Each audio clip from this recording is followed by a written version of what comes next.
numbers tonight on the Pfizer and Moderna vaccines and just how effective they are at cutting the risk of infection. Here's Marcus Moore.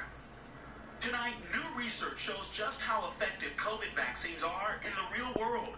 The CDC found the Pfizer and Moderna vaccines cut the risk of COVID infection by 91% 2 weeks after the second dose and 81% 2 weeks after the first dose. And for the few vaccinated people who got COVID, their illness was shorter, milder, and less likely to spread to others.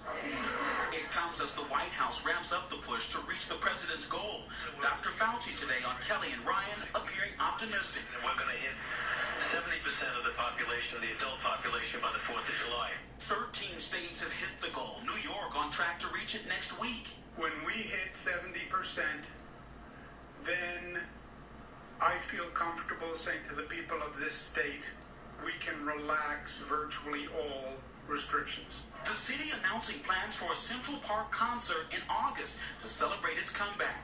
Legendary producer Clive Davis is expected to produce the show, with speculation about the big names who will perform. But as shots across the country drop to under 1 million a day, in some places it's an uphill climb. 5 states haven't even reached half their adults with one shot. Cases in Alabama rising nearly 90% in the last 2 weeks. Our numbers have increased back towards 400 or 500 cases a day. And I'm sitting a little bit on pins and needles right now. If we see our cases increasing to 1,000 or higher, that means we definitely failed the Memorial Day stress test. With another big test looming for the 4th. Over the weekend, another reminder of the risks. Golfer Jon Rahm bending over with disappointment when he learned he had tested positive for COVID, forced to withdraw from the Memorial Tournament. Rahm was leading by 6 strokes and could have won nearly $1.7 million. Rahm saying on Twitter he was disappointed but thankful he and his family are okay and that he will take all the necessary precautions to be safe and healthy.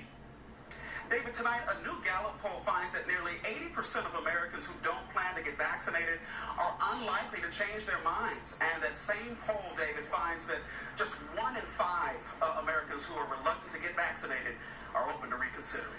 David. The challenge ahead. Marcus Moore tonight. Marcus, thank you. Next tonight.